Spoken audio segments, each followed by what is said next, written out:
Chapter 4. Brother fights with brother, they butcher each other. Daughters and sons incestuously mix. Man is a plaything of mighty whoredoms. An axe time, sword time, shields shall be split. A wind age, a wolf age, before the world ends. The Spaewife's Song.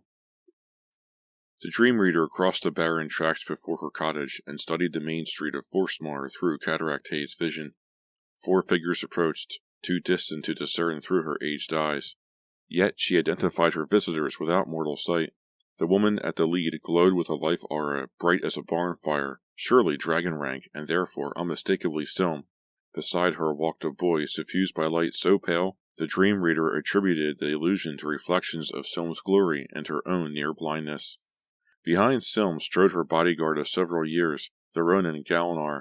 To believe the rumors, he'd fought 1,000 duels in the Far East without a loss, and had been lured to the north by stories of fearless pirates commanding longboats carved in dragon form.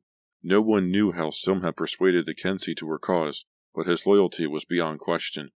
The Dream Reader knew the sorceress's last companion from gossip, exchanged in the village market. The citizens named him a light elf, but even through diseased eyes, which blurred Larson to an outline, the Dream Reader found little comparison between him and the slight giggling elves who whisked through her cottage on infrequent visits. His tread was heavy as a man's, his manner cautious and careworn. As the 4 people crossed the ground before her cottage, the Dream Reader lowered her head so her hood might keep her wrinkled face in shadow. She spread her arms.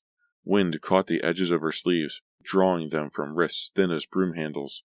Affectations were unnecessary before the sorceress Silm, but the Dream Reader assumed her position from decades of habit. "Good day," called Silm a bit too loudly, as if the Dream Reader's failing vision might affect her ears as well. "Good morning, Lady Silm." The Dream Reader bobbed her head once at the sorceress, and again for Galanar. "Kensi." She waited patiently for Silm's introduction of the strangers. "Lord Alarum and Brander the—" "Apprentice," Brander interrupted in an excited squeak. "Silm's going to teach me my shave spell." Unable to discern expressions from her patron's blurred faces, the Dream Reader watched Silm's life aura for clues to her disposition. Now the edges tinged pink with annoyance. Beside high-ranked dragon school, the Reader's own aura seemed faded as the old cloak across her shoulders. "Have you come to visit an aging woman or for business?" asked the Dream Reader, hoping for the latter. It was common knowledge Silm consorted with gods. Only desperation would drive dragon rank to the lowly magics of a Dream Reader, and desperation had its price. "Business?" Silm stroked the shaft of her staff thoughtfully. "Lord Alarum has a dream for your interpretation." The Dream Reader took one step forward and peered at Larson through slitted eyes. Closer, she recognized the small frame and angularity of an elf, but his long fingers balled nervously against the side of his breeches in a gesture uncharacteristic for a creature of fairy. "I should gladly serve you, mistress." The Dream Reader stepped around Larson. "In exchange, surely you have the power to cure an old woman's affliction." She pressed forward, giving Silm the full effect of her clouded stare. Multi-hued light flickered briefly through Silm's aura. "Forgive me, lady. The spell you seek was within my power, but not part of my repertoire. I can't help you." Fearing to lose a chance at sight, the Dream Reader persisted. "A magic of your rank has disciples. Surely one of them—" She trailed to silence, awaiting the sorceress's reply. Silm's life aura shimmered and swelled as she weighed alternatives. "The cost of spells for conjugation and exchange would exceed that necessary to heal you. They would weaken me." The Dream Reader said nothing, aware Silm's need for her services could bargain better than words. "Even then," continued Silm, "I couldn't be certain the contacted wizard would agree to help you." "I ask only that you try." The Dream Reader tried to sound humble. "Nothing more." "All right, then," Silm responded in a hoarse whisper. She walked away from her companions and crouched on the frozen soil. Her life aura blazed like wind-stoked fire, then folded around her in a glimmering shield. Galanar strode forward and positioned himself before her, eyes watchful, hands tensed at his sides. A slight smile shivered across the Dream Reader's lips as she turned her attention to Larson. She shifted her shriveled hands to his shoulders. Sweat soaked through the fresh cloth of his tunic. He trembled slightly as a rising breeze flicked soft pale hair and the folds of his newly purchased silk cape against the Reader's wrists. "Concentrate on your dreams so I can locate it," she informed him gently. and try to lower your defenses. The dream reader knew her final suggestion was ineffectual routine. Only men accustomed to mental searches could withdraw defenses with any success. Thought invasion induced reflexive closure of the mind and its secrets. Anticipating a long session of relaxation techniques, the dream reader thrust her consciousness toward the elf. To her surprise, she met no resistance. Her mental probe passed effortlessly into Larson's mind, and his thought processes spread before her like the workings of a clock. It was not an elven mind. It lacked the wire-thin pathways and array of colors. It was a human mind, and badly flawed. Passages looped in blind circles or linked with unrelated thoughtways in random binds and breaks. The effect seemed not unlike the looping chaos of stuffing from a torn doll. Though curious, the dream reader avoided the strange conglomeration and focused on the faintly glowing configuration which indicated Larson's present abstraction. Exploring other avenues of thought would betray the trust of her client. The dream assumes the clarity of a play. The dream reader saw the trees of Larson's link with the forests of his then-current reality. The trunks muted to rivers, and Larson's memory of their names highlighted their importance to his vision. The titles which seemed foreign to Larson rolled through her mind like old friends. Sval the cool and Gunthra the defiant, Fjorm and loud-bobbling Fimbulthul, Slill, the fearsome river of daggers and swords, Rid, Silg, Ilg, and Vid the Broad, leaped with strikes like lightning, and frozen Gaul. These were the elven rivers which cascaded through Midgard straight to Hel and the roaring cauldron of the spring Havergamer. The dream reader of Forsmore saw the glowing form of the sword Valvetnir as the dream Larson tossed it into the tumult of the Hellspring. Hungrily, Havelgamer swallowed the offering, and the dream reader felt the relief inspired by the powerful being who had invaded Larson's thoughts and fashioned his vision. She found the misstep which caused the Dreamweaver to trigger unbidden memories of Vietnam, and the misplaced circuits which amplified them to pain and awakened Larson's screaming. Gently, the dream reader withdrew. She stepped away from her subject to face Silm and Galinar. Silm waited expectantly, her life aura dulled by effort. Within the week, expect a visit from an aged wizard of amber rank. He has agreed to lift your curse of nature. Excitement plied the dream reader like a fairy dance, but she resisted response for the sake of dignity. Bless you, mistress, she managed at length. And the elf's dream is clear. Some divine being bid him on the quest to fling his sword into the spring of hell at the tip of the deepest root of the world tree. In the silence which followed her explanation, the dream reader continued, You must realize I can only interpret the dream. I can't guess who inspired it, nor the motive behind the quest. Loki's realm is unfit for any but the dead, and a journey even to its borders unsafe for man or elf or god. Legend says any object which falls into Helvogrimer is utterly destroyed. Unless the sword contains the essence of a most unholy creature, I can't fathom why the gods would send the elf on such a task. Larson seemed about to speak, then went still. How do we find this Hellspring? Asked Silm softly. The dream reader tugged her hood against the wind. North of town find the river Svip. Followed 7 days it widens to Silg, which will bring you, in several more days, to the valleys of darkness, which lead to the underworld. 11 rivers coalesce before the golden bridge. The dead must cross to enter hell. They join at Helvelgamer. Pity rose for the 4 companions, saddled with a quest envied by no man. Something strikes me odd about pure gods sending minions to Loki's realm. If you'll forgive the advice of an elderly woman who has experienced more than most, the Oracle of Harkatur lies less than a day trip off your course. She can tell you whether destroying the sword will serve Midgard well or ill. Silm's life aura guttered like an aging candle flame. We thank you, lady, for both direction and advice. The men muttered gracious words. Then the 4 companions turned and made their way northward along the main track of Forsmar.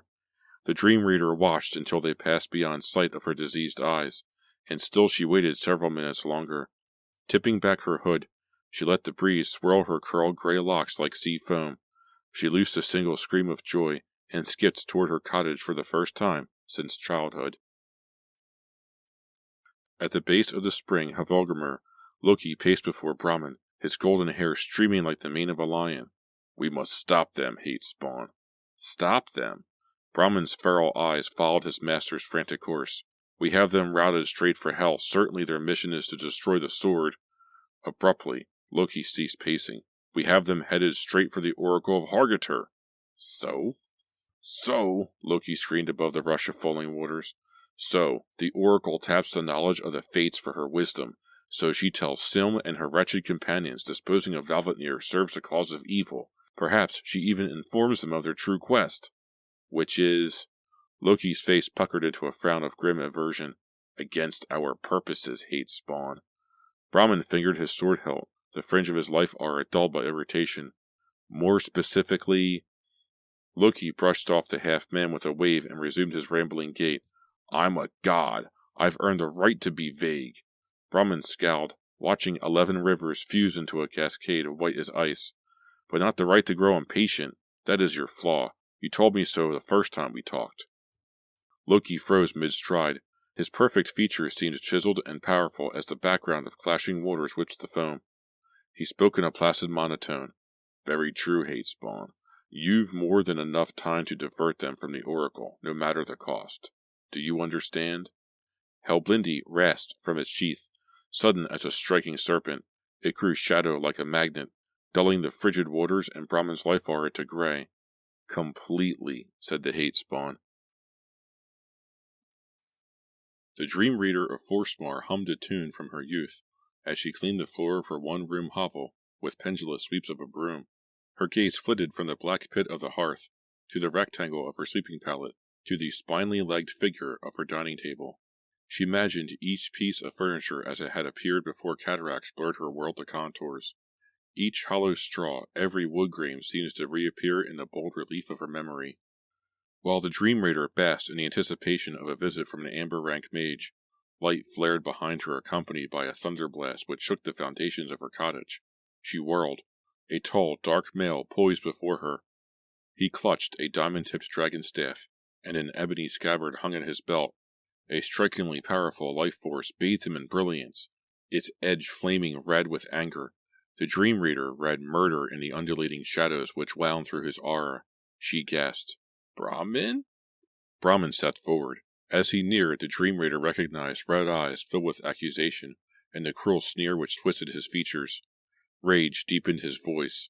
You trifling adept, whatever galled you to meddle in my affairs? If you had contented yourself performing your paltry dream-reading abilities, and not tried to second-guess my motives, I wouldn't have to take your life. His right hand caressed the hilt of his sword. The dream reader shrank from Brahmin's threatening form. Fear destroyed all pretense of dignity. Brahmin, please stop. I don't understand. Brahmin's sword slid from its sheath. Its blade scattered highlights of his life aura from the faded fabrics of the dream reader's cloak.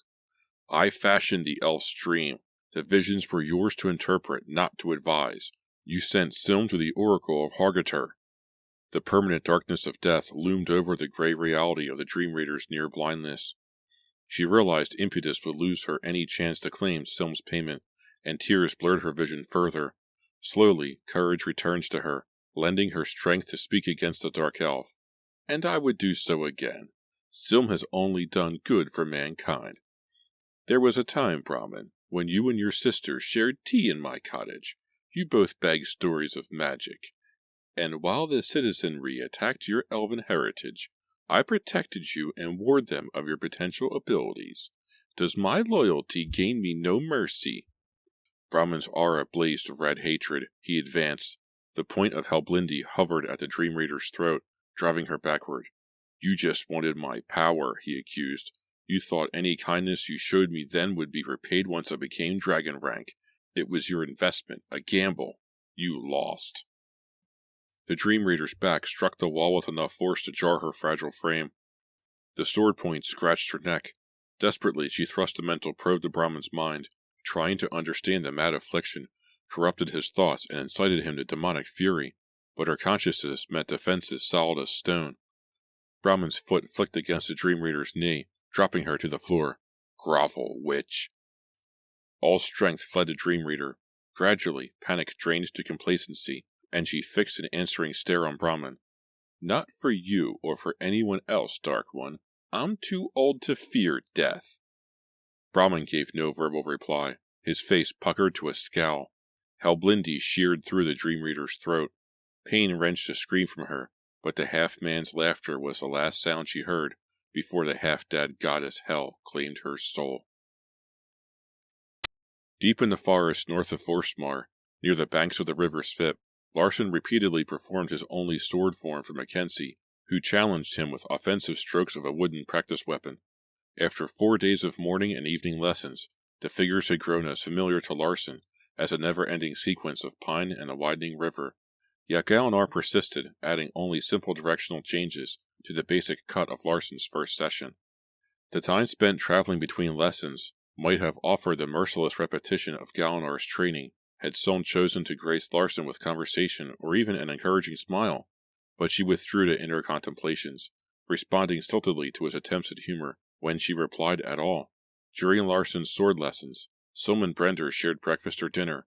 After he finished, sweat freezing on his tired limbs, Larsen was prepared for some social interaction along with his meal, but Silm would take Brender into the woods for a discourse on magic, and Larsen would have only Galinar for company. For reasons Larsen could not discover, Silm appeared to be avoiding him. I'll confront her today, Larsen decided with unwavering resolution. If I've done something to offend her, I've a right to know. As his thoughts meandered in this new direction, Valvatnir jerked suddenly. Galinar's wooden sword rattled from the blade, skimming the edge of Larsen's pants. Nice recovery. Galinar seemed pleased. Perhaps you'll learn a new form tomorrow. Larsen flushed, too modest to credit himself with a maneuver wholly attributable to a sword it had become his mission to destroy. If the Dream Reader was correct and Valvatnir housed the soul of an unholy being, it had thus far proved friendly. Larsen wondered whether the sword might lull him to confidence and betray him in real combat. Earlier, he had mentioned nothing of Valvatnir's strange powers to Galinar, since the sword rescued him from many embarrassing situations in the course of the Kenzie's teachings. Now the decision to confront Silm made him bolder. Galinar, He was interrupted by Brender, who crashed through the thin tangle of brush, face glowing with excitement. Watch this, called the boy. Larsen turned toward the child with a mixture of relief and apprehension. Brender's eyes screwed tight in concentration. His face lined like an adult's. His hand curled in a smooth gesture and shook slightly, fingers stretched toward Galinar. Shave, he said quietly. Galinar flinched back. His chin, which had sported a day's growth of stubble, was now clean as Larsen's. Brender, you did it! Screamed the elf. I did it! Panting with exertion, Brender cast his head about as if to determine which direction to run. Shave, shave, shave, shave! As the last command burst gleefully from Brender's throat, hair sprouted from the Kenzie's chin in a stiff, unnatural beard. Galinar's face went livid. Brender loosed a strangled cry and staggered into the forest. Struck by the appearance of his customarily neat and serious swordmaster, Larsen broke into laughter. We'll continue in the morning. Galinar waved a hand stoically. Get something to eat. Glad for the freedom, Larsen wasted no time on words. He sheathed Valvatnir hurriedly and chased after Brender, hoping the boy might lead him to Silm. Eventually, he heard the sorceress's voice, loud and angry, and followed it to a clearing near camp where Silm berated her apprentice without mercy. Not a game, stupid child. The summoning of a chaos force costs nothing. It comes naturally to those born to magic. But you know that channeling its energy to a specific enchantment drains power from its caster's life aura. Your sloppy technique of partially focusing your spell is all that saved you. Had you cast that second spell correctly as I taught you... She paused. Brender quivered before her wrath like a townsman in the sights of a loaded gun. It would have destroyed you. Silm looked up as Larsen entered the clearing, and her glare made it obvious his presence was unwelcome. Without so much as a gesture of greeting, she continued her tirade. I was an idiot to think I could trust a child with power. Larsen wandered away, sick with frustration. Now, when he had finally gathered the courage to approach Silm with his feelings, she was busy with matters she considered more important. Larsen supposed hours would pass before she composed herself enough to talk, and by that time she would want to sleep.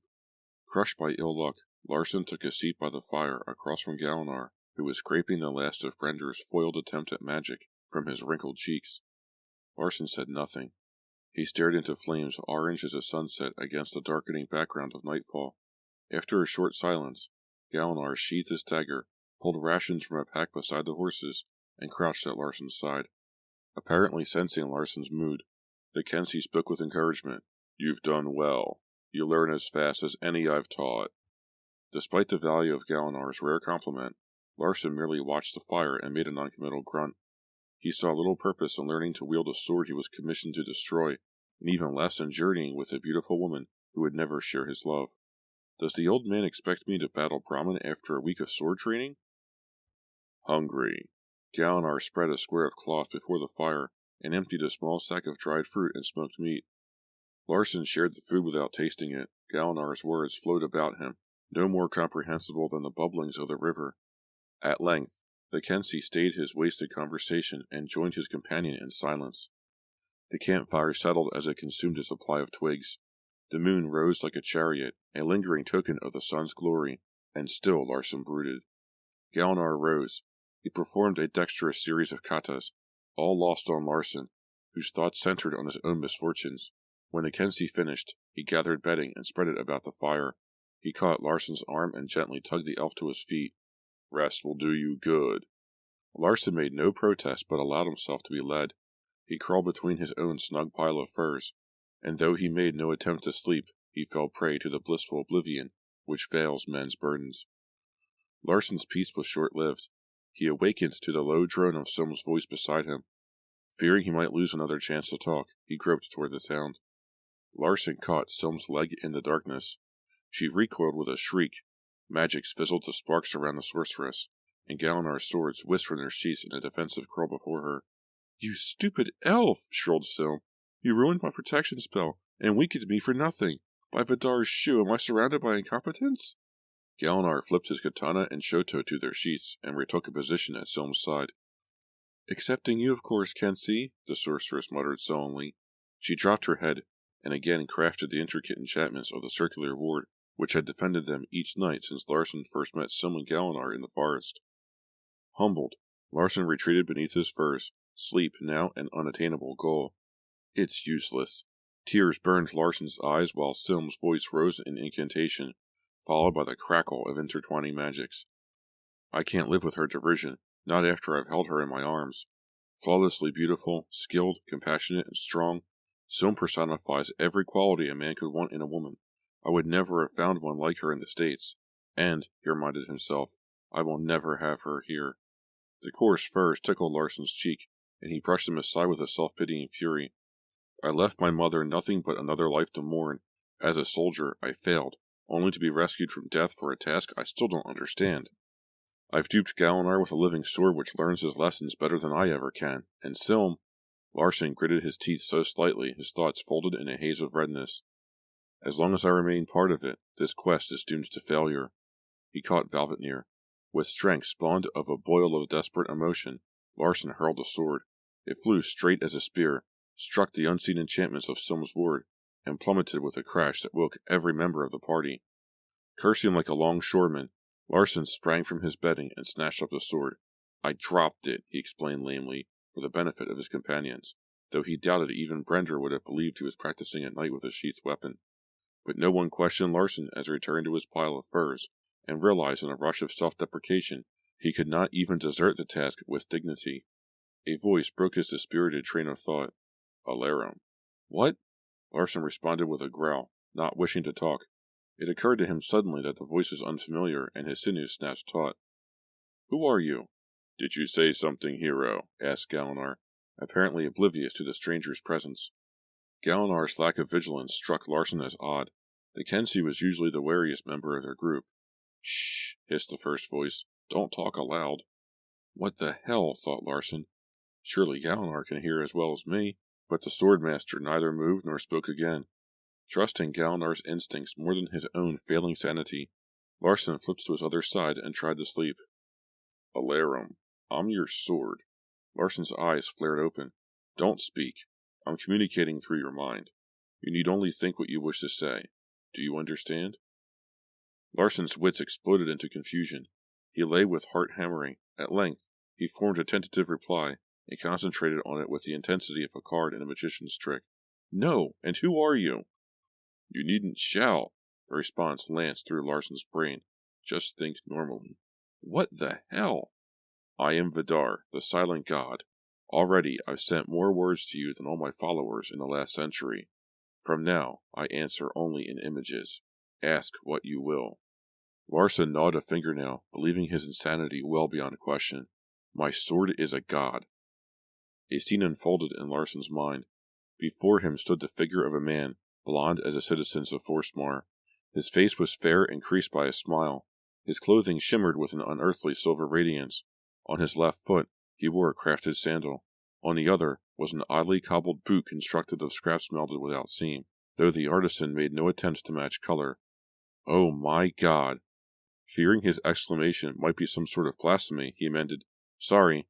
Growing braver, he added, "The dream reader called you an unholy being, and if you're a god, what are you doing in my sword?"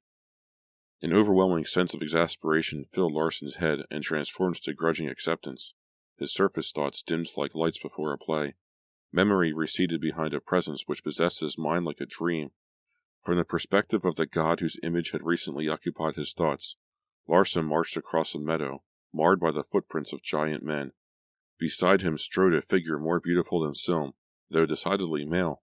His face was clean-shaven and shaped without flaw. His hair hung in a golden mane of ringlets. Through Vidar's perception, Larson knew the comely figure as Loki, and he watched the trickster with contempt.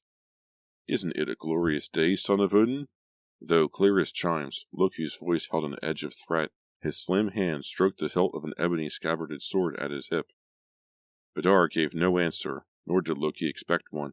The trickster adopted a look of suave assurance, stopped suddenly, and slid the sword from its sheath. The blade gleamed silver, then dulled to black as light fled and shadow gathered along its steel. Unafraid, Vidar frowned with impatience. He knew his life was protected by Loki's vow to Odin. The day had not yet come when one god could directly cause the death of another. Reluctantly, Vidar examined the sword and found the craftsmanship exceptional. He demonstrated his admiration emphatically, and, when Loki sheathed the blade, returned his aura to one of abhorrence for his evil companion. Loki laughed. "You like my brother and hate me. Fickle, aren't you, Silent One?" Confusion racked Odin's son. He waited for Loki's clarification. Loki scuffed his feet in the dust, eyes dancing with evil mischief. "By my magic, the soul of my brother, Helblindi, resides in this sword." Vidar replied with tangible skepticism which flared to accusation. Surely Loki's claim was ridiculous, a sacrilege from any but a deity of Asgard. Loki stepped around Vidar with the grace of a cat, his cloak shimmering with enchantments. "Do you doubt me, Lord of Silence? I can prove my abilities well enough."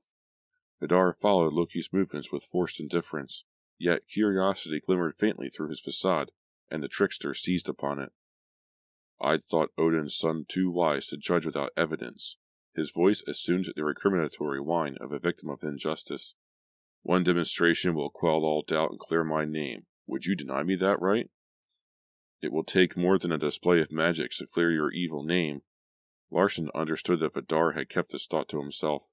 The message the silent god actually sent Loki was a mixture of impatience and reluctant concession. Loki pressed his pale lips together and smiled like a child with a secret.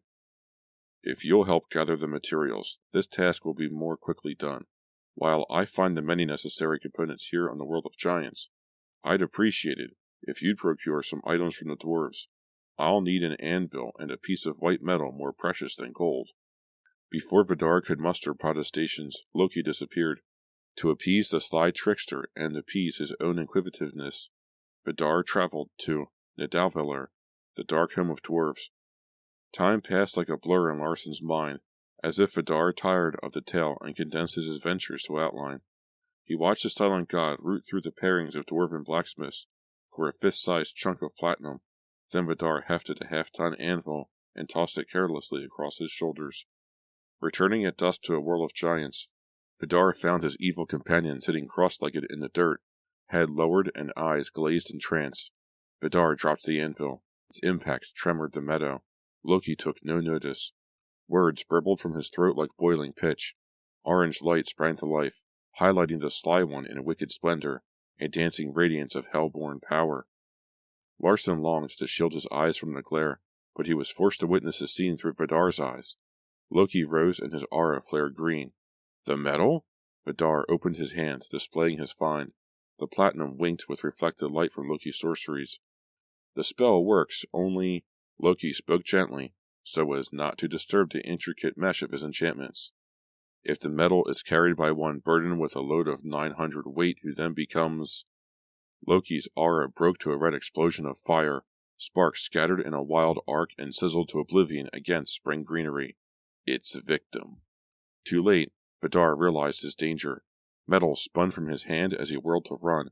Magic pounded his back like a giant's fist and sprawled him over the stolen anvil. He struck the ground. Body and soul sundered with a violent lurch. Larson felt his thoughts fold in blackness, spinning in a cyclone of Loki's fury. Oblivion strangled Vidar's scream. There remained only a nothingness beyond darkness, the visual void of the blind accompanied by the ultimate silence of the deaf. There followed a greater nothingness, a time of pure ignorance without benefit of discovery. From his prison of soundless, sightless eternity, Vidar reached for the perceptions of those who molded his new blade form and plied the fates for his destiny, but each attempt slammed him solidly against the impenetrable mental defenses of the gods and men who held him. Doomed to an existence without any contact with sentient beings, Vidar settled uncomfortably into his confinement. Claustrophobic panic nearly overwhelmed Larson's senses. Then Vidar's awareness broke free to wander, unrestrained through the mind of a future-born wielder, selected by Frey for his inability to defend against mental probes. Aside from a tangled web of guilt and fear-inspired flaws, mingled with strange words and concepts, Vidar found functioning eyes and ears and a hand he could influence while it gripped his hilt. Larson realized Vidar's window to the world was his own consciousness. Larson felt violated. Remembering that the god could read his emotions directly, he struggled to control rising resentment and concentrated on a single question. Why must I destroy you? For several seconds, Larson received no answer. The sword shifted uncomfortably in his grip as Vidar abandoned pictures for words. What makes you so certain Helgelgrimr will destroy me? The Dream Reader said... The one who called me an unholy being? Interrupted Vidar. Good point. Larson rolled to his back. Still clutching the hilt, he rested the sword across his chest and abdomen. What does happen when I toss you into Hell's Spring? Uncertainty inundated Larson. Vidar seemed irritated. How should I know? Hopefully it frees me. Only the Fates know the means to break Loki's spell, aside from the trickster himself. The next question followed naturally. So who influenced my dream? The hilt in Larson's fist went cold. That, of course, is the problem. Apparently your people lost all means of mental exchange and warfare. You can't defend against manipulation. All your thoughts are suspect. Much of Vidar's explanation meant nothing to Larson, but he had to agree with the final statement. Why, started Larson, trying to phrase the query delicately, though he guessed Vidar could read his intentions, as well as his thoughts. Why must we set you free? Reality crumbled before illusion as Vidar again took control of Larson's mind, showing him the alternate fates of the world. Vision blurred to a vast white plain, and hail stung like cinders. Larson came to realize he was seeing a monstrous winter without end, a bitter frost which slew crops and beasts without mercy. Evil seized tree rocks in a grip of ice, dropping century-old forests like stands of saplings. As Larson watched in wonder, hordes of men appeared, arrayed in armor of skins, links, or chains. Shields gleamed on their arms. Axe, sword, and spear bobbed eagerly in the hands of warriors, trembling like hounds before a hunt. Driven to madness by eternal cold, the armed men fell upon one another in a wild sea of battle without strategy, issue, or goal. Warriors dealt death to kin without remorse. Men with matching crests fell, pinioned by each other's swords. Blood geysered, staining shields and snow like wine. No! Larson bucked against Vidar's control, ripped partially free only to fall prey to his own memories. The glint of light from metal became the flash of gunfire. Warhouse transformed to the roar of mortars. The scene broke to a tide of fire, and Larson screamed inwardly. Intent on his demonstration, Vidar seized a strand of Larson's sanity and hauled his charge back to his own imaginings. The sun filled Larson's mind, a golden ball of glory shining down upon the chaos. From the sidelines, a wolf leaped upon the Daystar and caught it in fangs sharp as needles. Light crunched like bone, and bloody foam flecked the wolf's maw. The world plunged into darkness. A distant cock's crow rose above the din of battle, followed by a second and a third. In blackness, the ground quaked. The world serpent rose from its bed in the sea, and the gentle lap of surf became an all-consuming hell, battering rock to sand. Elsewhere, at the seat of the world, an enormous tree of ash moaned and shivered as a man and woman found refuge in the hollow of its trunk. Tension built like the crescendo of a song. While the men of Midgard slaughtered one another, greater armies gathered, preparing for a war which would color the heavens sunset red with the blood of giants, monsters, and gods. The battle plane of Vigrid stood ready. Giants poured to its northern shore from a ship created of human fingernails. From a second vessel, Loki leaped to shore, leading the tortured souls of Hel, who followed his commands like automatons. From the south came hordes of living flame, led by the black giant Surtur, whose sword blazed with the glory of the murdered sun. Before them all waited Loki's children, the flame-eyed wolf Fenrir, breath soured by meals made of Midgard's warriors, and the world serpent whose venom spewed as thickly as tar. A handful of gods strode forth to challenge those who sought to destroy the world. They were flanked by the ranks of Valhalla, men who had died in the glory of war and whose souls had been rescued from battlefields by Odin for this conflict. Odin commanded his troop, terrible with his magic spear and helm of gold. The sight might have driven Larson to total mindlessness, if not for Vidar's influence. Guided by the god's vision, he saw the Silent One himself poised among the defenders. With a howl of hellish fury, the wolf sprang upon Odin. The warriors of Valhalla swept forward to meet the riot of giants and the hell hordes under Loki. Sadly outnumbered, but honed to a skill which evened the odds, their swords blurred to a whirling fury that scattered limbs and spilled lives like water. Unable to turn from the violence, Larson pleaded for mercy. Despite his efforts to tear free, Vidar's nightmare visions unreeled relentlessly. The battle raged on. Odin locked in mortal combat with the wolf, whose fangs tore like daggers. Beside them, Frey faced Surtur's fire sword with only his fist for weapons. Frey capered like a dancer, but a final lunge by Surtur tore open his gut. Larson watched helplessly as his patron became the first god to die. Nearby, the world serpent vomited poison on the taut-muscled god Thor, who bruised the snake's mottled flesh with hammer blows, mighty enough to fell on an army of men. Thor crushed the serpent's skull. The god stumbled 9 steps in triumph, then collapsed, lifeless, as the venom overwhelmed him. While parrying the strokes of giants, Vidar searched for his enemy. He saw Loki's agile form dodge, then return the blows of another god. Both sprang forward in offense. Sword scraped sword and each pierced flesh. God and Hellmaster died together. Vidar broke from the throng. His cloak was stained with sweat and blood, his sword notched and dripping. As he raced to add his strength to that of his father, the wolf swallowed Odin and turned to him. The scene progressed in slow motion. Eager for vengeance, the silent god stomped his booted foot on the wolf's lower jaw. His hands caught Fenrir's muzzle and held. Vidar strained with an effort that taxed every sinew. Sweat sprang from his forehead, rolled down his cheeks like tears, and pulled on his lips. The wolf loosed a human scream. Its body gave like cloth, sprouting a river of blood which washed souls from the battle plain. The image froze as Vidar's illusion ceased, the end slapping into Larson's mind with the impact of a broken film. Through the knowledge of a god, the elf knew that Loki had been defeated. Though Surtur's fires would destroy the world, elves, dwarves, giants, and most of the gods as well, there is a strong suggestion, like that in a fairy tale, whose last sentence reads, "And they lived happily ever after," that all would ultimately be well. Somehow, Larson knew the earth would rise again, complete with heaven and hell. From the 2 humans hidden in an ashtray would spring a new generation of men in the image of a god who was the son of God. They would be the forebears of Larson's own world. Just when Larson believed the nightmare had ended, Vidar gathered his thoughts and forced him to understand what would happen if the same battle occurred with the silent god still imprisoned in his sword. Again the gods fought evil on the plain of Vigrid, but this time the elf Larson had come to know as himself stood nearby, removed from the skirmish. As before, divinities died. Loki and the god fated to kill him locked in conflict. The glowing blue sword in Larson's grip quivered with sorrow as he watched Brahman wield Halblindi to protect Loki from his would-be slayer. With Brahman's assistance, Loki endured until Fenrir swallowed Odin, but this time, Vidar, Valvatnir, the wolf slayer, shivered, imprisoned and impotent in the metal of Larson's hand. Alive because of the entrapment of Vidar's soul, Fenrir howled with wolfish laughter and leaped onto Loki's enemy.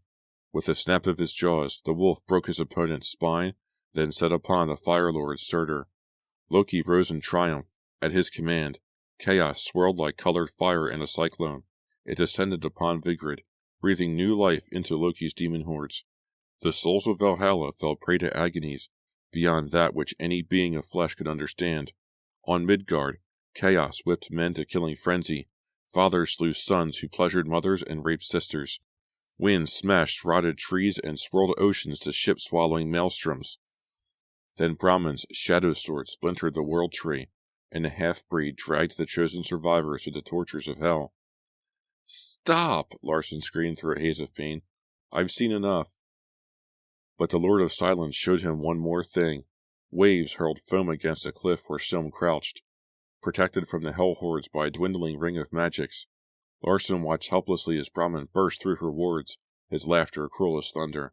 "Now, sister, your soul is mine." He jerked the hell sword from its sheath and struck for Silm's breast. She flinched back. Horror etched her features like sculpted glass. "No!" Larson jerked away with enough force to break Vidar's control. He fell back into his own private hell. A bullet-riddled Vietnamese girl dropped to the ground screaming, her baby left to die in the field. A companion sprawled legless in the mud, babbling about returning home before medics shoveled him into a bag marked KIA. Shells screamed about Larson with the intensity of Loki's chaos. Grenades roared like Fenris. Men fell like twisted puppets, and this time it was his own hand on the trigger.